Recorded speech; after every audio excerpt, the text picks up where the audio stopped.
Hello students, a very good day to all.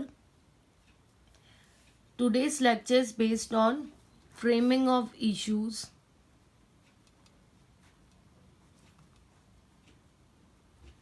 and second sample format on judgment based on recovery of money in lieu of promissory note. First, I will deal with framing of issues. Why so? Because issues are the backbone of suit. जैसे criminal law में charge framing ज़रूरी होती है, बिना charge framing के judgement नहीं लिखा जाता. Same in a case of framing of issues.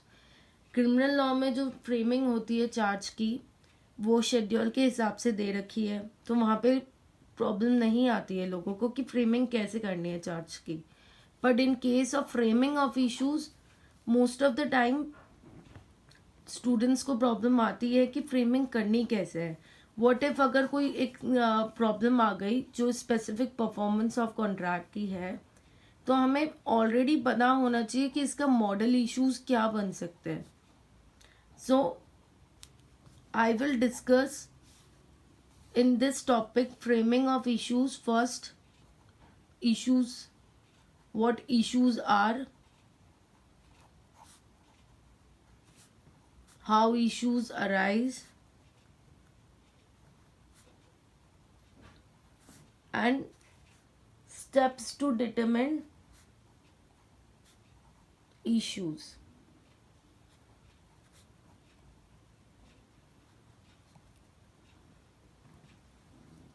Now let's start it. So first topic is what issues are. So issues को हम bifurcate करते हैं 3 categories में. First, issue of fact. Second, issue of law. Third, mixed issue of fact plus law. So अगर issue of fact की बात करें तो ये किस पे बेस्ड है? ये written plaint plus written statements पे बेस्ड है. जो फैक्चुअल बैकग्राउंड्स होते हैं वो कहाँ दिए गए होते हैं? प्लेंट और रिटन स्टेटमेंट में, तो ये इस पे बेस्ड होते हैं. इशू ऑफ लॉ के लिए वी रेफर पर्टिकुलरली ऑर्डर 14 का रूल 2 का sub clause 2. What it says that the case may be disposed of on an issue of law only. It may try that issue first if that issue relates to the jurisdiction of the court or a bar to the suit created by any law for the time being in force.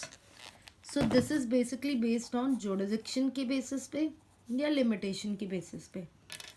What is mixed issue of fact plus law? This is basically what यहाँ पे fact के basis पे भी issue frame किया जाता है plus issue के basis पे भी. कैसे? फॉर एग्जाम्पल अगर मैं कहूँ कि is the plaintiff entitled to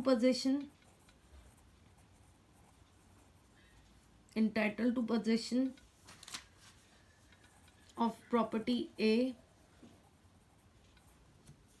और इसी में if not is the suit is the suit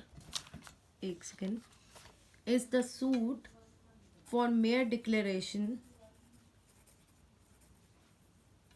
of title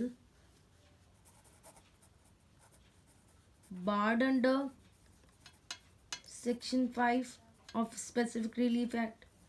so basically यहाँ पे मैंने फैक्ट के बेसिस पे भी इशू फ्रेम किया और लॉ के बेस पे भी, as I've taken section 5 here. So mixed issue is basically what? It includes the mixture of fact plus law. Usually जब हम सीक्वेंस की बात करें तो सबसे पहले हमें इशू ऑफ फैक्ट लेना चाहिए. देन इशू ऑफ फैक्ट के बाद हम ले सकते हैं mixed issue of fact plus law, and lastly we can take issue of law. Why so? Because issue of fact plus law के लिए आपको फैक्ट को पहले डिस्क्राइब करना ज़रूरी है, फैक्ट के बेसिस पे एक इशू बनाना ज़रूरी है, उसके बाद हम लॉ का लेंगे। तो फैक्ट प्लस लॉ को अप्रोप्रिएट टर्म्स में अगर ले तो सीक्वेंस में हमेशा सेकंड नंबर पे लेना चाहिए, and lastly issue of law पे हम फ्रेमिंग कर सकते हैं। So this is all about issues. अब हम ये देखते हैं कि इश्यूज अराइज कैसे होते हैं। Now we will discuss how issues arise. So for this we have to refer order 14 rule 1 का subclause 1. What it says, it clearly states that issue arises when a material proposition of fact or law is affirmed by one party and denied by the other. So basically issues are completely based on the rule of affirmation and denial rule, where one party affirms a particular fact and other party denies that particular fact. For example, A से पैसे लिए B ने 20,000 रुपये on a condition कि 3 days बाद उसे वो 22,000 रुपये देगा।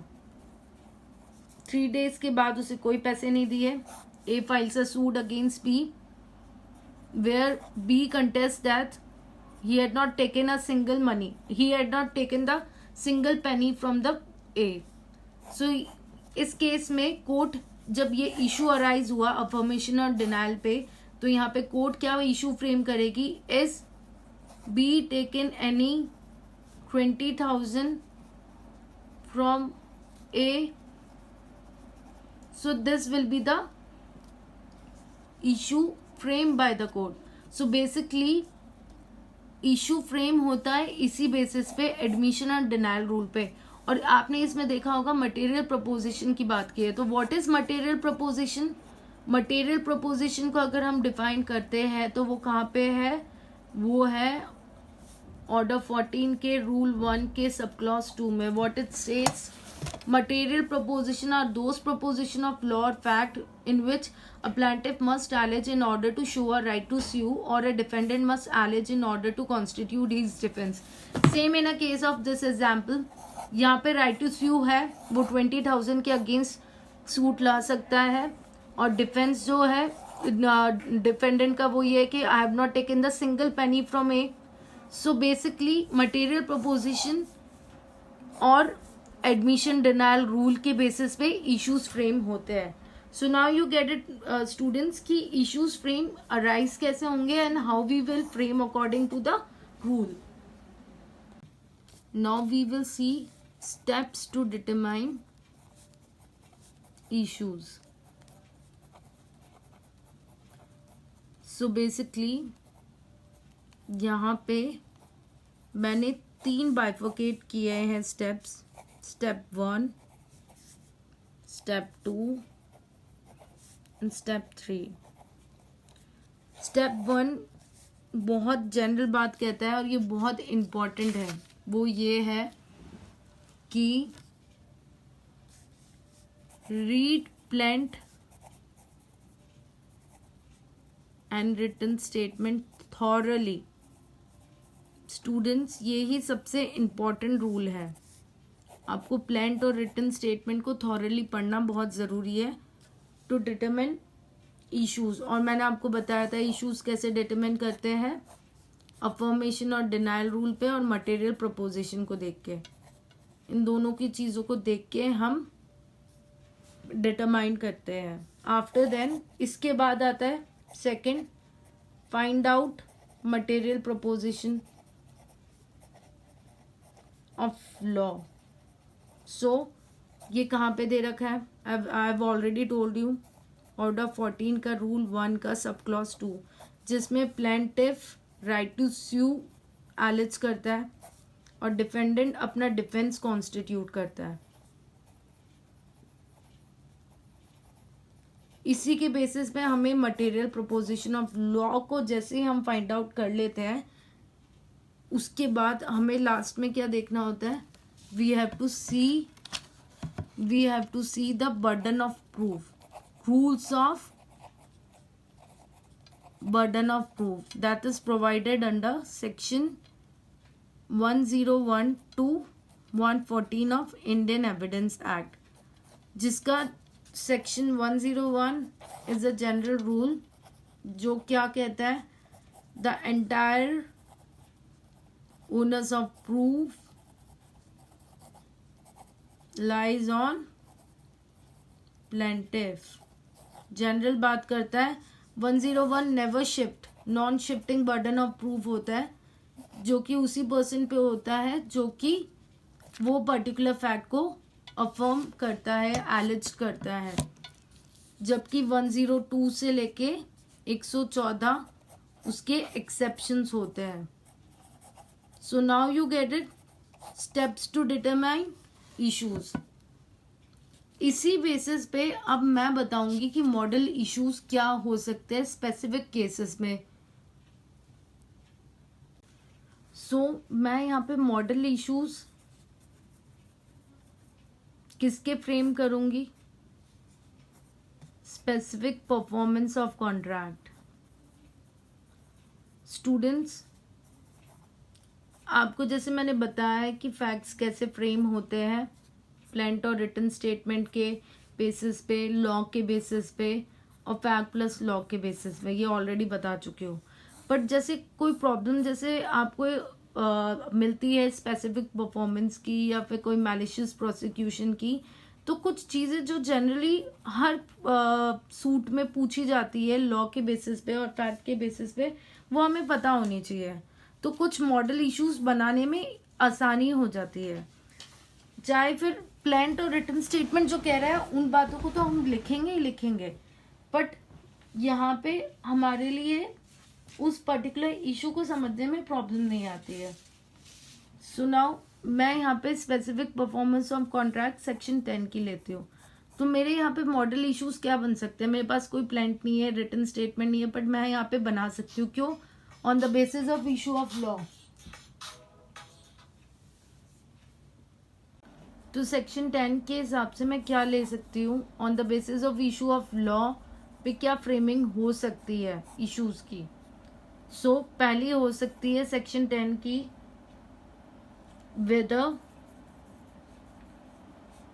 there has been a breach of contract by D. Second can be whether plaintiff has been ready and willing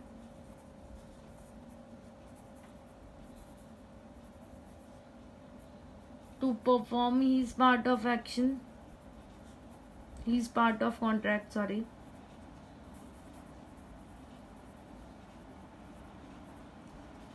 Third issue can be whether plaintiff entitled to specific performance of contract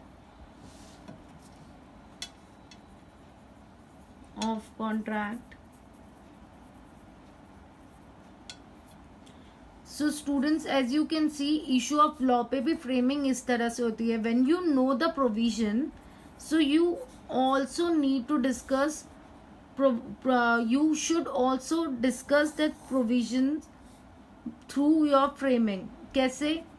section 10 में आपको पता है कि specific performance of contract की बात कर रही है, तो उसको तो हमें उसके बेसिस पे तो हमें एक इशू फ्रेम करना ही चाहिए.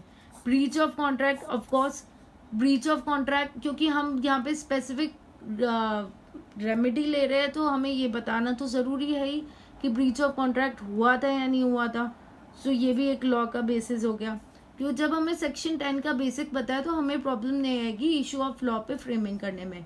Same in the case of ready and willing case, ये कहाँ पे प्रोवाइडेड है? सेक्शन 16 का SRA.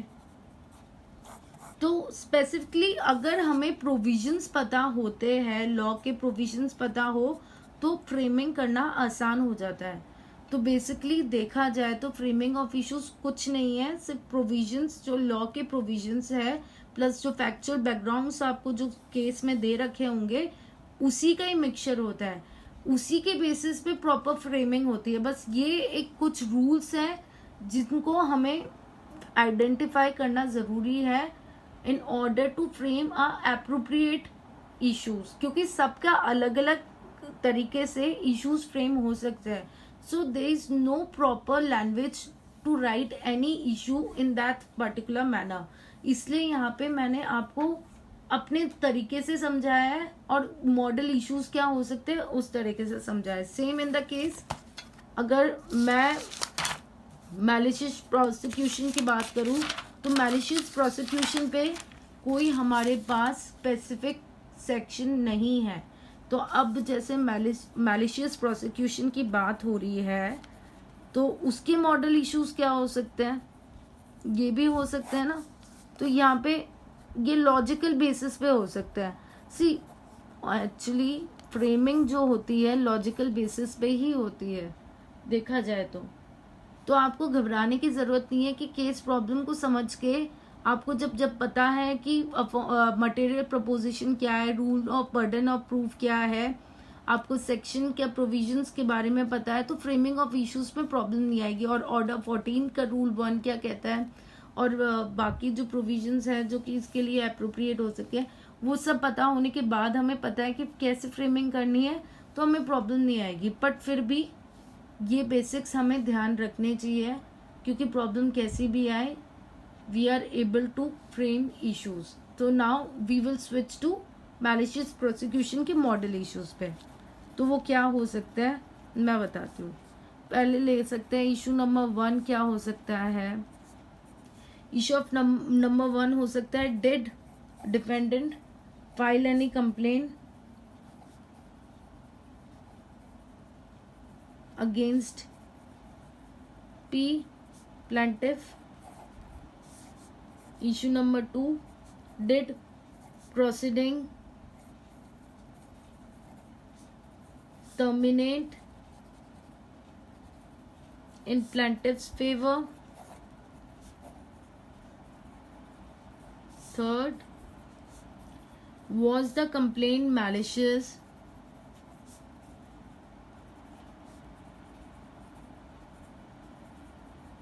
Fourth, was the complaint false or was based on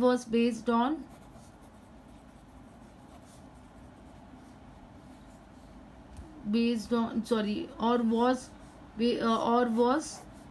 made without reasonable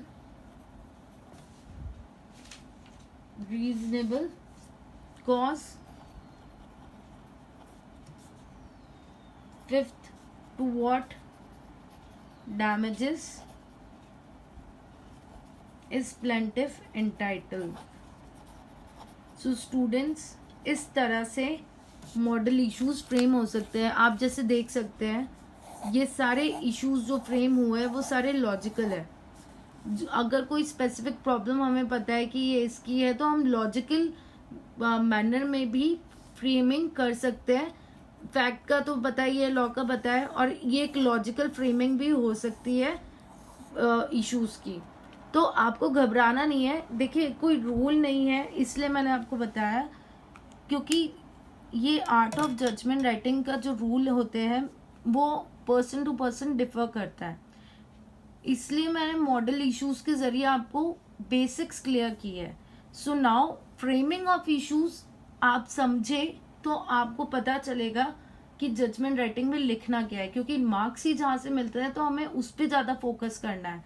तो फ्रेमिंग ऑफ इश्यूज पे आप ज़्यादा से ज़्यादा प्रैक्टिस करें, मॉडल इश्यूज बनाएं।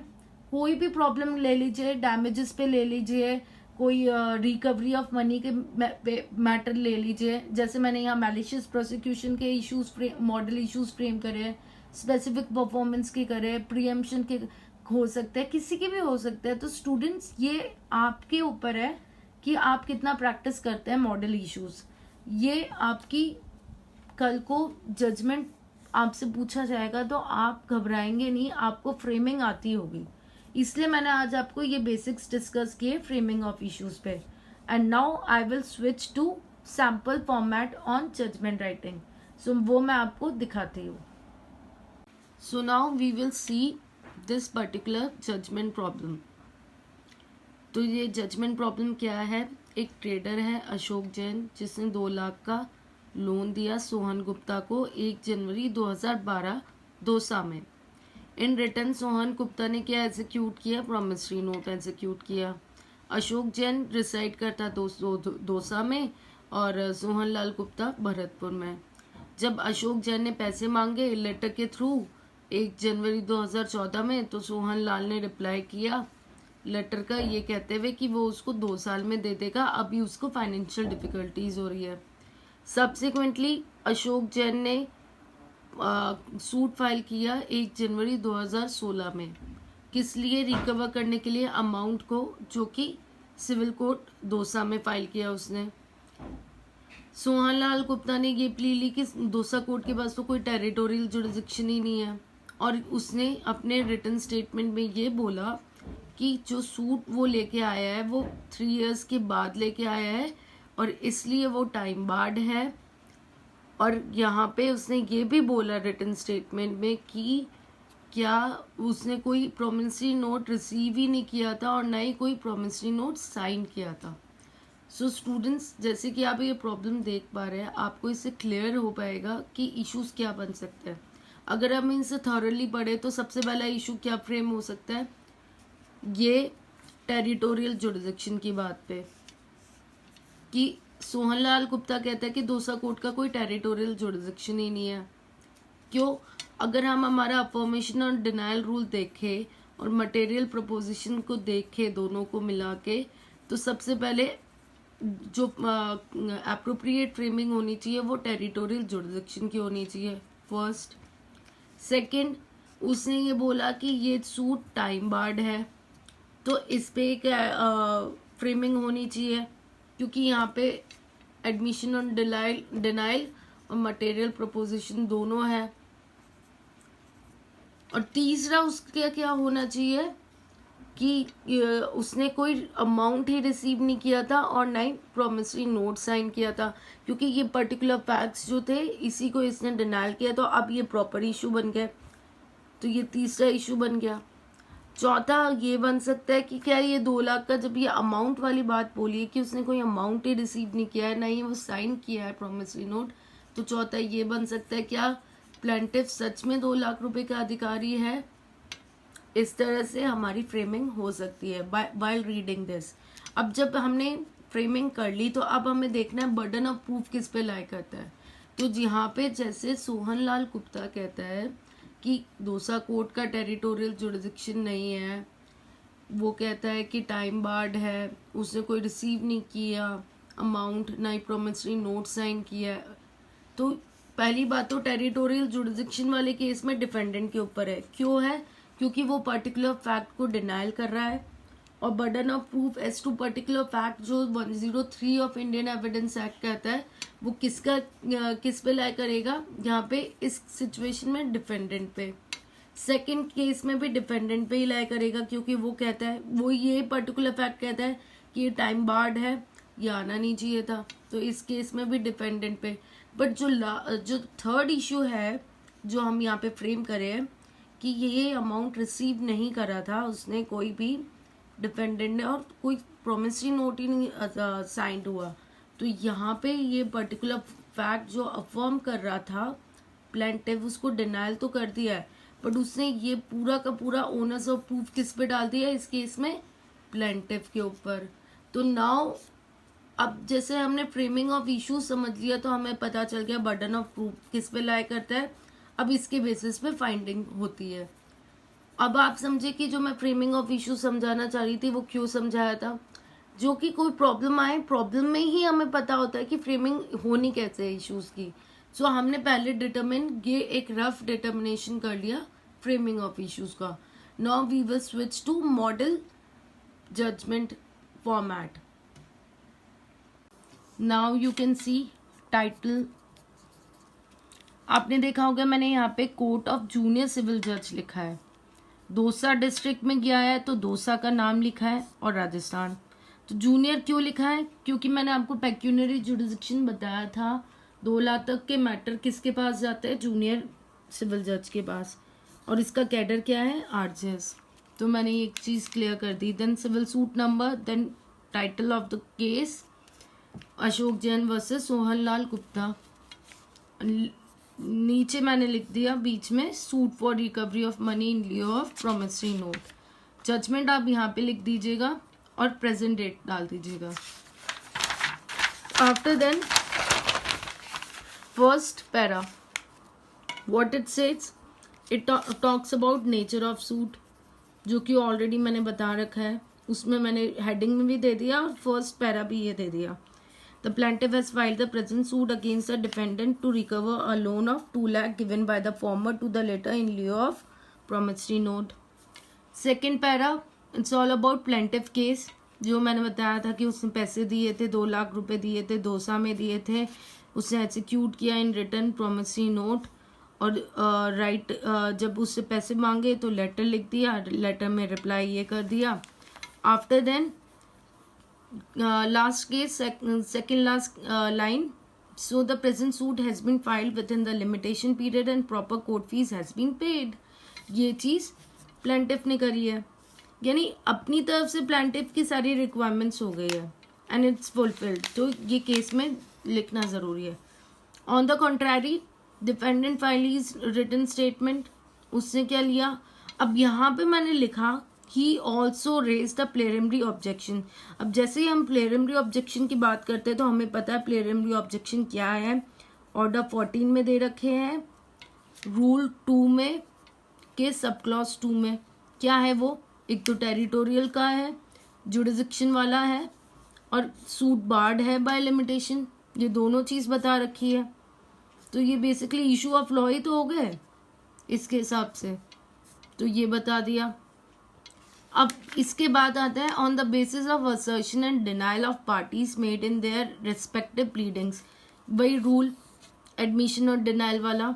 इसके बाद और एग्जामिनेशन के बाद, एग्जामिनेशन किसमें, ऑर्डर 10 रूल 2 के हिसाब से, एग्जामिनेशन के बाद कोर्ट फ्रेम्स फॉलोइंग कंसिडरेबल, ये जो रिक्वायरमेंट्स है प्रायर स्टेजेस की कोर्ट फ्रेमिंग की, वो कहाँ पे बता रखी है। ये अगर पर्टिकुलर पॉइंट 4 की लैंग्वेज की बात करूँ तो ये बता रखी है ऑर्डर 14 के रूल 1 के सब क्लॉज 5 में।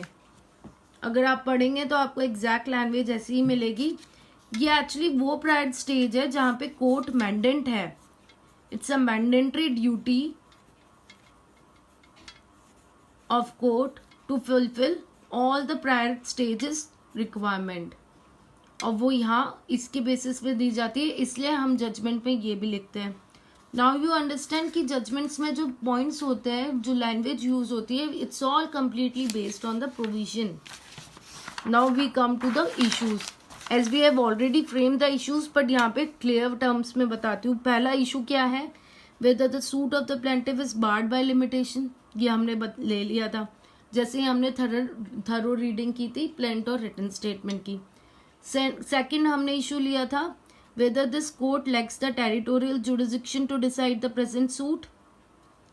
थर्ड हमारा है whether the defendant took the loan from the plaintiff and return signed the promissory note, whether the plaintiff is entitled to recover the loan amount from defendant, and lastly relief and cost। हमें ये पता है कि ये किसके basis पे है, admission denial के बेसिस पे है, और ये ऑलरेडी वो ये इश्यूज किसके बेसिस पे बने हैं, फैक्ट्स के बेसिस पे, फैक्ट प्लस लॉ। क्योंकि यहाँ पे लॉ भी अगर लॉ के टर्म्स में बात करें तो लिमिटेशन की और टेरिटोरियल जुरिसडिक्शन का देखें तो इशू ऑफ लॉ है ये जो है रिटन स्टेटमेंट से लिया है हमने थर्ड वाला, इससे ये इशू ऑफ फैक्ट है, और ये भी इशू ऑफ फैक्ट है। ये किस पे बेस्ड है, मटेरियल प्रपोजिशन पे, क्योंकि यहाँ पे एलिज कर रहा है ना प्लेंटिफ कि उसके पास राइट टू स्यू है, तो वो हमने इसमें बता दिया। So basically we have to understand the category of issues, that's all. और फिर उस कैटेगरीज ऑफ इश्यूज के बेसिस पे हमें ये भी पता होना चाहिए कि वो ओनर्स ऑफ प्रूफ उस पर्टिकुलर फैक्ट, उस पर्टिकुलर इशू का किस पे लाई करता है। Now we come to the determination and analysis of issues with reasons. So अब ये एक तरह से इशू नंबर 1 की फाइंडिंग है. फर्स्ट पैरा क्या कहता है इसका कि फर्स्ट प्रिलिमिनरी ऑब्जेक्शन जो डिफेंडेंट ने रेज किया था वो टाइम बार्ड है. उसने ये किया, उसने क्या सपोर्टिव लिया कि सेक्शन 3 के हिसाब से इंडियन लिमिटेशन एक्ट का क्लियरली कहता है कि जनरल रूल यही है, अगर after expiry of period of limitation आप कोई भी सूट, अपील या एप्लीकेशन लाते हैं तो it shall be dismissed by the court. तो इसलिए ये एक प्रॉपर पीरियड ऑफ लिमिटेशन में नहीं आया था. ये उसने एक प्ली ली है with the support of law as per 103 मैंने आपको बताया था. Illegal magazine of year come with probability cure deceit cure non negate, that is the burden of proof is on the person who asserts and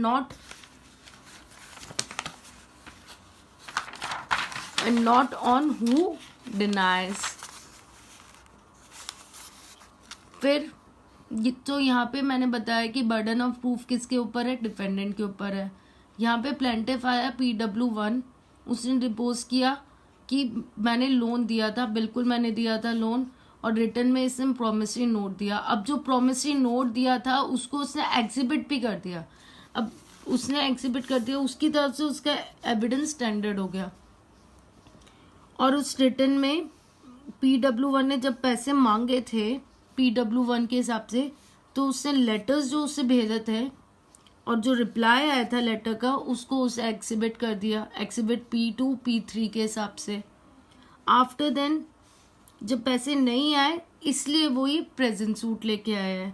तो यहाँ पे एक तरह से मैंने क्या बोल दिया कि जो PW1 के जो स्टेटमेंट्स है या जो एविडेंस स्टैंडर्ड हुए है वो अनरिबिटेड रहे हैं in cross examination. As I have already discuss the examination in chief stage, तो क्रॉस की भी बात करनी होगी. ठीक है.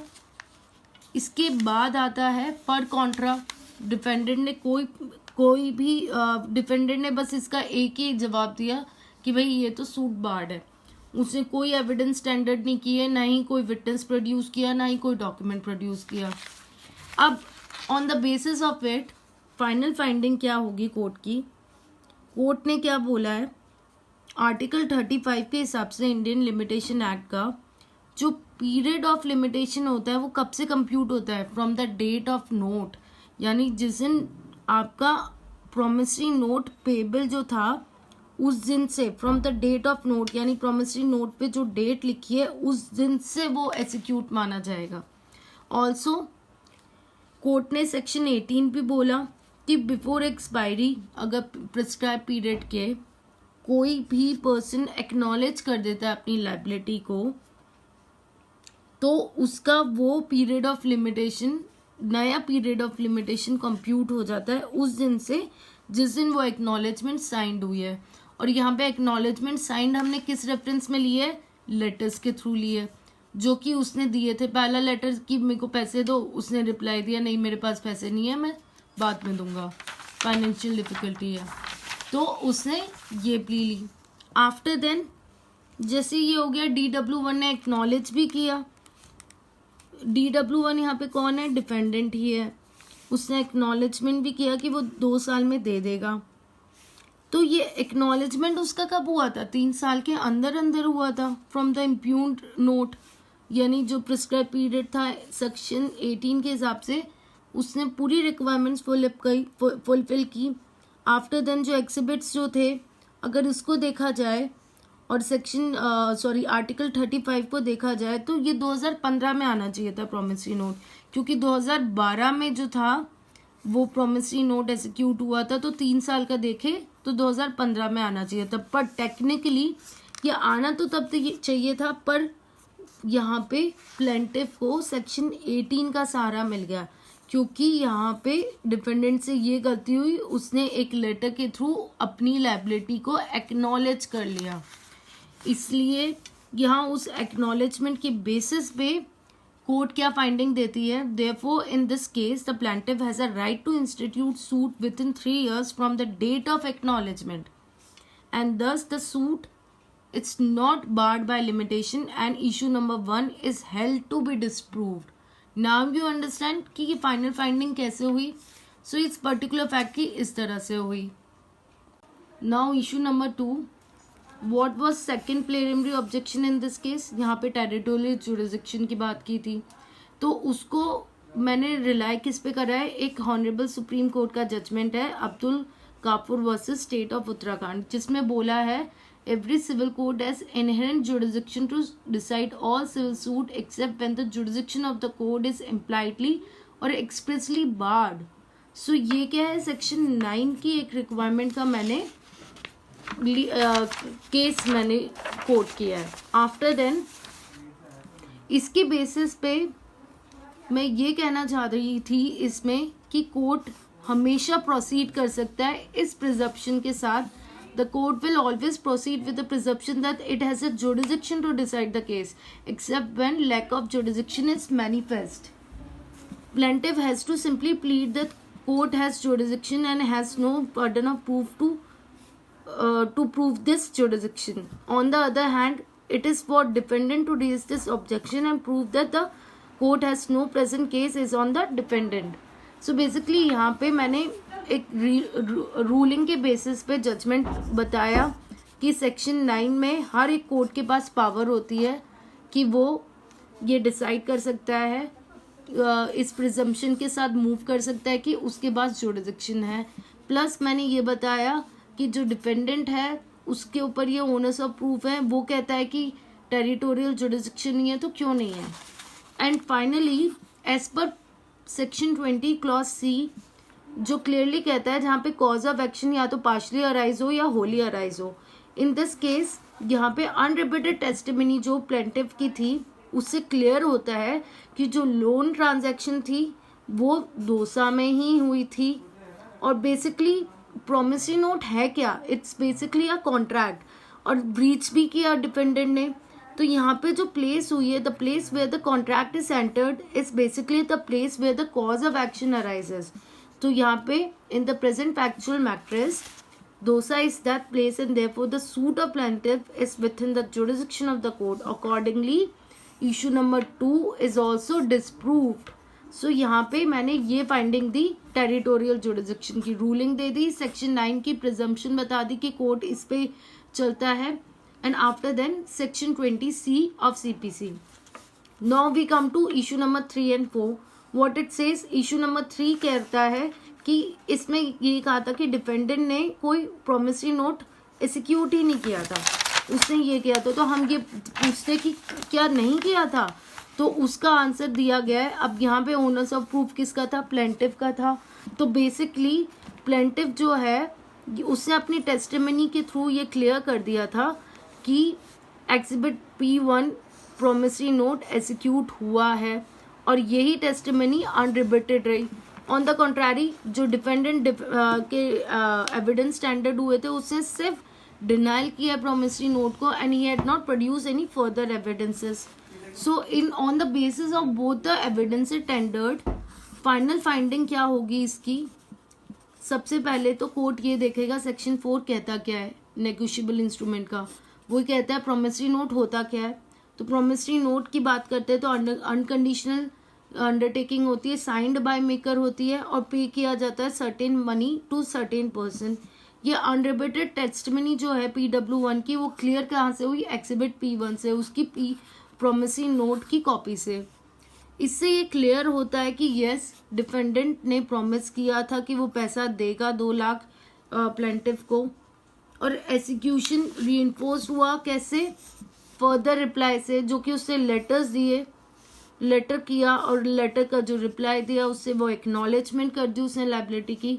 सो ऑन द बेसिस जैसे इन दोनों को एक्नॉलेजमेंट कर दी लेटर्स के थ्रू, तो ये कहाँ रिलेवेंट हो गया, ये section 9 of Indian evidence act में रिलेवेंट हो गया. कैसे, क्योंकि यहाँ पे वो सपोर्ट कर रहा है इन्फेरेंस, यहाँ से प्रिज्यूम कर दिया, उसका प्रिजम्पशन एकदम स्ट्रांग हो गया कि यस ये तो प्रोमिसरी नोट एक्जीक्यूट हुआ है because he has produced a promissory note, he has produced a letters. So इससे सेक्शन 9 में रिलेवेंट हो गई है.